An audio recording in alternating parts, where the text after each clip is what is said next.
Assalamualaikum warahmatullahi wabarakatuh. Perkenalkan, saya Nada Syifa Salsabila dengan NIM 4201418012, mahasiswi Program Studi Pendidikan Fisika dari Universitas Negeri Semarang.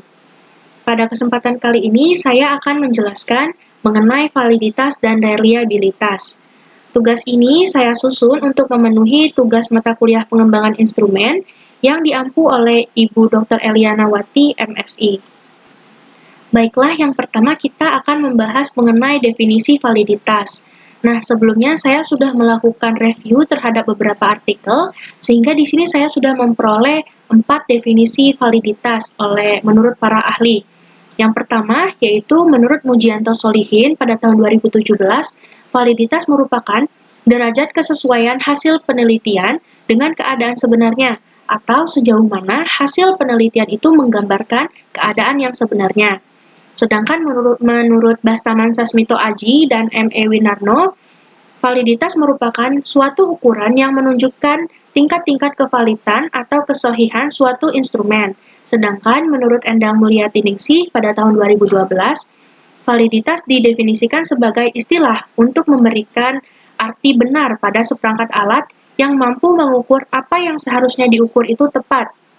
Sedangkan menurut Bardrun Kartowagiran pada tahun 2009, definisi dari validitas itu adalah sejauh mana alat ukur mampu mengukur apa yang seharusnya diukur.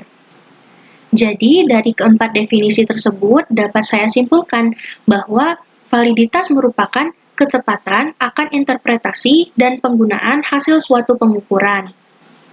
Selanjutnya yaitu jenis validitas dan cara estimasinya menurut Mujianto Solihin. Jadi, validitas itu dibagi menjadi 3 macam, yaitu yang pertama ada validitas isi, validitas konstruk, dan validitas berkorelasi dengan kriteria.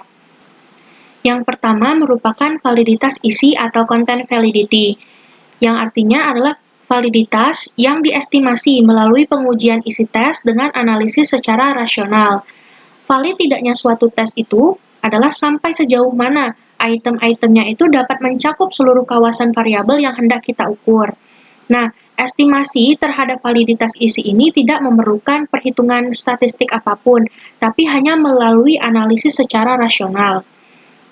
Ada 2 macam validitas isi. Yang pertama ada face validity dan logical validity.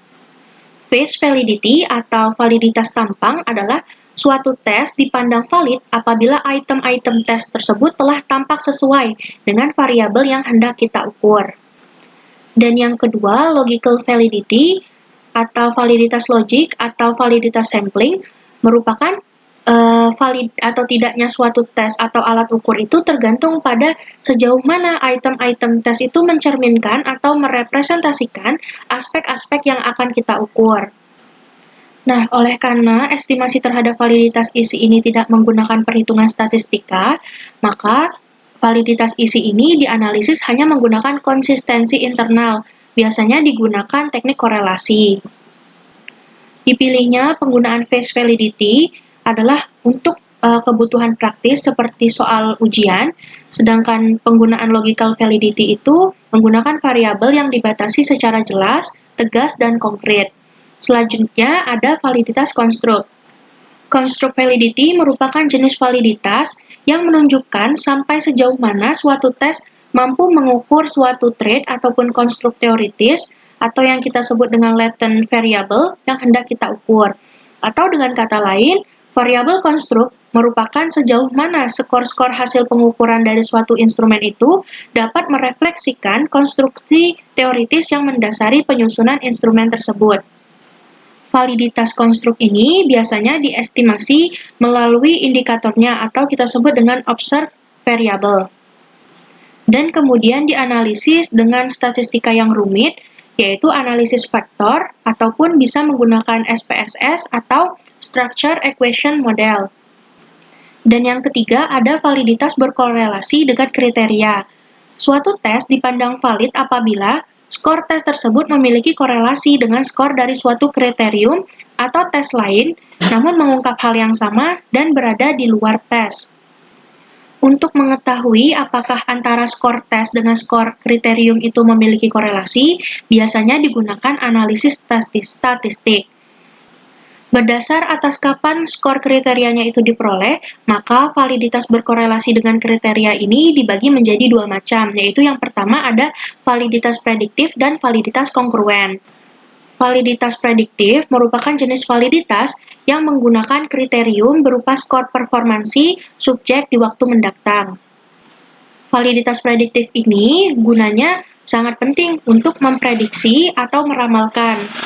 Dan yang kedua ada validitas kongruen. Validitas ini merupakan jenis validitas yang skor kriteriumnya itu diperoleh dalam waktu yang sama dengan skor suatu tes atau alat ukur lain. Nah, biasanya validitas berkorelasi dengan kriteria ini dianalisis dengan menggunakan teknik korelasi berupa product moment. Baiklah, selanjutnya merupakan definisi dari reliabilitas. Sebelumnya saya sudah melakukan review dari beberapa artikel, dan di sini saya memiliki 3 definisi reliabilitas menurut beberapa ahli. Yang pertama yaitu menurut Bastaman Sasmito Aji dan M.E. Winarno, reliabilitas merupakan tingkat atau derajat konsistensi atau keajekan dari suatu instrumen. Sedangkan menurut Bardrun Kartowagiran, reliabilitas itu mengacu pada konsistensi pengukuran bagaimana skor tes atau hasil penilaian yang lain itu tetap atau tidak berubah dari suatu pengukuran ke pengukuran lain.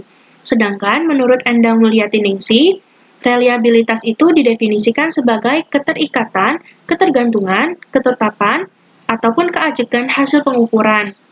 Jadi, apabila suatu stimulus berupa pertanyaan ataupun pernyataan itu diulang atau terulang di bawah kondisi yang hampir sama, maka akan menghasilkan respon atau nilai yang relatif tetap. Jadi, dari ketiga definisi tersebut dapat saya simpulkan bahwa reliabilitas merupakan konsistensi hasil pengukuran. Selanjutnya yaitu mengenai jenis reliabilitas dan cara estimasinya menurut Bardrun Kartowagiran. Jadi, reliabilitas itu dibagi menjadi 3 macam, yaitu yang pertama ada internal konsistensi, kedua stabilitas, dan ketiga ada ekivalen. Jenis reliabilitas internal konsistensi ini dapat diestimasi melalui cara pertama yaitu dilakukan tes 1 kali, kemudian dianalisis ataupun diestimasi reliabilitasnya. Atau cara yang kedua yaitu dilakukan tes sekali, kemudian skor itu dibelah 2 dan kemudian diestimasi. Jenis reliabilitas ini dapat dianalisis menggunakan koefisien alfa, KR20, KR21, dan Spearman-Brown. Untuk jenis reliabilitas yang kedua yaitu stabilitas, dapat diestimasi melalui tes 2 kali dengan soal yang sama, namun kemudian hasilnya dikorelasikan. Dapat dianalisis menggunakan product moment dan korelasi intrakelas. Dan yang ketiga yaitu reliabilitas ekivalen yang dapat diestimasi melalui kita memberikan tes 2 kali dengan soal yang berbeda, kemudian dikorelasikan. Nah, jenis reliabilitas ini dapat dianalisis menggunakan product moment dan korelasi intrakelas. Jadi, menurut Endang Mulyatiningsih, instrumen yang berkualitas itu dituntut untuk memiliki reliabilitas yang tinggi. Apabila instrumen yang kita miliki itu belum dapat memenuhi kriteria reliabilitas yang ditetapkan, maka ada kemungkinan proses pengukuran yang kita lakukan itu perlu diperbaiki. Ada 4 cara yang dapat dilakukan untuk memperbaiki reliabilitas instrumen menurut Endang Mulyatiningsih. Yang pertama yaitu memperjelas konseptualisasi materi. Reliabilitas akan meningkat apabila ruang lingkup materi yang diujikan itu jelas batasannya. Biasanya, tes itu dikembangkan berdasarkan indikator atau kisi-kisi yang telah kita tentukan. Nah, indikator yang baik itu akan saling mendukung. Indikator yang baik akan saling mendukung dan tidak saling tumpang tindih atau overlapping. Cara yang kedua yaitu meningkatkan ketelitian pengukuran. Ketelitian pengukuran itu mutlak diperlukan dari sisi konseptualnya maupun dari analisis datanya. Dari sisi konseptualnya itu kita dapat melakukan dengan pertama, membaca butir-butir pertanyaan dan pernyataan secara berulang-ulang, dan kemudian mencoba untuk menjawab semua butir yang tertulis, dan tanyakan pada diri sendiri, apakah semua pertanyaan atau pernyataan yang tertulis tersebut mudah untuk kita jawab, jelas kriterianya, dan jawaban yang dikehendaki juga cukup spesifik.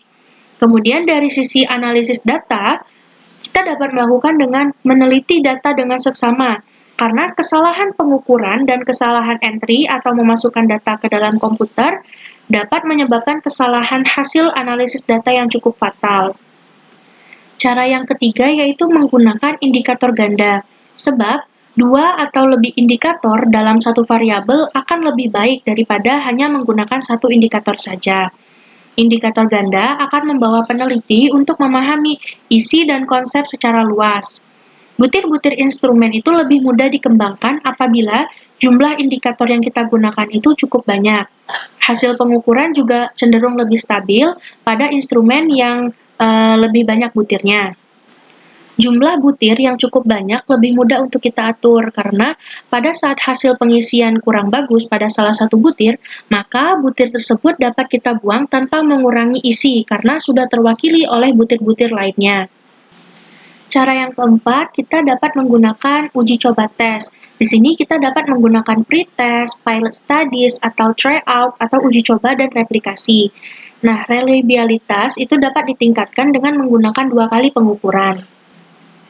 Jadi, dapat saya simpulkan bahwa validitas dan reliabilitas merupakan suatu hal yang selalu bergandengan, sehingga memang terkadang membuat kita sering keliru atau bingung untuk membedakan antara keduanya. Namun, secara sederhana, kata kunci yang dapat menjelaskan validitas adalah ketepatan, dan kata kunci untuk reliabilitas adalah konsistensi. Jadi, dapat saya simpulkan bahwa validitas adalah ketepatan akan interpretasi dan penggunaan hasil suatu pengukuran, sedangkan reliabilitas itu merujuk pada konsistensi hasil pengukuran. Validitas dan reliabilitas merupakan suatu hal penting yang digunakan dalam evaluasi pembelajaran. Dalam evaluasi pembelajaran terdiri atas pengukuran dan evaluasi. Dalam suatu pengukuran, tentu akan dibutuhkan suatu alat ukur yang dapat berupa soal tes maupun soal non-tes. Alat ukur ini sebelum diuji cobakan kepada siswa, tentunya harus diukur tingkat kevalidan dan reliabilitasnya terlebih dahulu.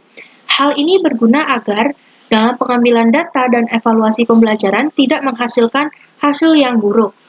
Tidak hanya itu, suatu tes atau alat ukur dapat dikatakan baik jika terdapat suatu korelasi atau hubungan antara alat ukur yang satu dengan alat ukur yang lainnya.